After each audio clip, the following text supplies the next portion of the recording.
Duty ഇടയിൽ ഇങ്ങനെ ഇരിക്കുന്ന നേരത്താണ് പുറത്തുനിന്ന് ചെണ്ടോട്ടും സൗണ്ടൊക്കെ കിട്ടുന്നത്. അപ്പോൾ എന്താണെന്ന് അറിയാൻ വേണ്ടി പുറത്ത് പോയി നോക്കിയപ്പോൾ വേറെ വണ്ടിയിൽ ടി വിയും തൊട്ട് ബാക്കിൽ വണ്ടിയിൽ സൗണ്ട് ബോക്സും കുറേ സൈക്കിളൊക്കെ ചവിട്ടിയിട്ട് പിള്ളേരൊക്കെ പോകണം. അപ്പോൾ എന്താണെന്ന് അറിയാൻ വേണ്ടിയിട്ട് അവിടെ തന്നെ അങ്ങോട്ട് കൂടി.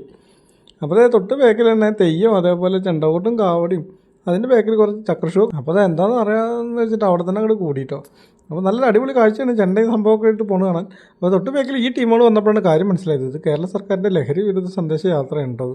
അപ്പോൾ അങ്ങനെ അതും കണ്ടുകൊണ്ട് നിൽക്കുമ്പോൾ അതേ കയറും പിടിച്ചിട്ട് കുറേ പിള്ളേർ അങ്ങനെ പോകണം. അതേപോലെ കരാട്ട ഡ്രസ്സൊക്കെ ഇട്ടിട്ട് കുറേ പിള്ളേർ അങ്ങനെയും പോകുന്നുണ്ട് കേട്ടോ. അപ്പോൾ അതൊക്കെ കണ്ട് തന്നെ നല്ല രസമുണ്ട്.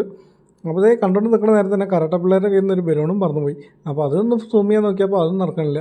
തിരിഞ്ഞ് നോക്കിയപ്പോഴേക്കും നല്ല ബ്ലോക്ക് ആയിരിക്കണം അവിടെയൊക്കെ. വളർന്നു വരുന്ന നമ്മുടെ കുട്ടികളൊക്കെ കലാകായികപരമായിട്ട് എന്തെങ്കിലുമൊക്കെ ആക്ടിവിറ്റീസിലൊക്കെ ഇൻവോൾവായി ലഹരിക്കെതിരെ പോരാടണം എന്നുള്ള ഒരു ഒറ്റ ഉദ്ദേശത്തോട് കൂടിയിട്ടാണ് ഈ പരിപാടി നടക്കുന്നത്. അപ്പോൾ അതും കണ്ടിട്ട് അങ്ങനെ കുറച്ച് നേരം അപ്പോൾ ഈ നല്ല ബ്ലോക്ക് ആയിരിക്കണം. അപ്പോൾ എന്തായാലും ഞാൻ ഈ അകത്തേക്ക് കയറി പോവാണ്. അപ്പോൾ ഈ അവസരത്തിൽ എനിക്കിത്രേ പറയുള്ളൂ, സേ നോ ടു ഡ്രഗ്സ്, ജീവിതം അടിച്ചു പൊളിക്കുക, ആസ്വദിക്കുക.